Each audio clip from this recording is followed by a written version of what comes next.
Account होल्डरों के लिए बड़ी राहत की खबर है। अगर देश के किसी बैंक में आपका भी अकाउंट है तो ये वीडियो आपके लिए बहुत जरूरी है, क्योंकि बजट में बैंक खाता धारकों को भी बड़ी राहत दी गई है। मालूम हो कि सोमवार को वित्त मंत्री निर्मला सीतारमण ने अपने कार्यकाल का तीसरा आम बजट संसद में पेश किया।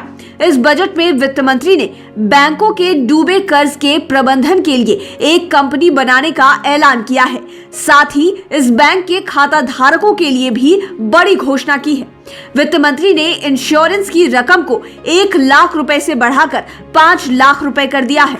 ऐसे में अगर बैंक में रखा आपका पैसा डूबता है तो आपको अब 1 लाख रुपए नहीं बल्कि 5 लाख रुपए मिल सकेंगे। आपको बता दें कि मोदी सरकार ने यह सुनिश्चित किया है कि अगर किसी कारणवश कोई बैंक बंद भी हो जाता है तो ग्राहकों के नुकसान का भुगतान किया जा सके। इसके साथ ही सरकार ने बैंकों के डूबे कर्ज का मैनेजमेंट करने के लिए एक कंपनी बनाने का भी फैसला ले लिया है।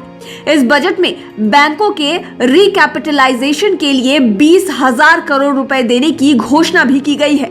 अपने बजट भाषण में वित्त मंत्री ने कहा कि सरकार बैंकों को 20,000 करोड़ रुपए की पूंजी उपलब्ध कराएगा। वित्त मंत्री निर्मला सीतारमण ने बताया कि इसे डेवलपमेंट फाइनेंस इंस्टीट्यूशन का नाम दिया जाएगा।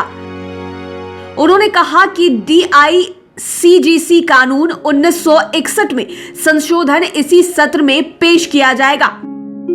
इससे इन प्रावधानों को तर्कसंगत किया जा सकेगा। उन्होंने कहा कि इस कदम से उन बैंकों के जमाकर्ताओं को राहत मिलेगी जो हाल के समय में संकट में हैं।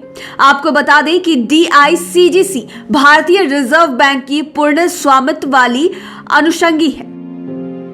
यह बैंक जमा पर बीमा कवर उपलब्ध कराती है। ऐसे में अगर कोई बैंक डूब जाता है या दिवालिया हो जाता है तो DICGC प्रत्येक जमाकर्ता को भुगतान करने के लिए उत्तरदायी होता है। बैंक में जमा राशि पर 5 लाख रुपए तक का बीमा होगा। अगर आपका एक ही बैंक के कई ब्रांच में अकाउंट है तो केवल 5 लाख तक की जमा राशि को ही सुरक्षित माना जाएगा। इसमें मूलधन और ब्याज दोनों को शामिल किया जा सकता है। मतलब साफ है कि अगर दोनों जोड़कर 5 लाख से ज्यादा हैं तो सिर्फ 5 लाख ही सुरक्षित माने जाएंगे। वहीं वित्त मंत्री निर्मला सीतारमण ने अपने बजट भाषण में कहा कि सरकार इस साल 2 सरकारी क्षेत्र के बैंक को प्राइवेट करने जा रही है। साथ ही सरकारी कंपनियों की अतिरिक्त जमीन भी बेची जाएगी। इसके अलावा सरकार IDBI बैंक का भी निजीकरण करेगी। लाइव सिटीज के लिए जय भास्कर की रिपोर्ट।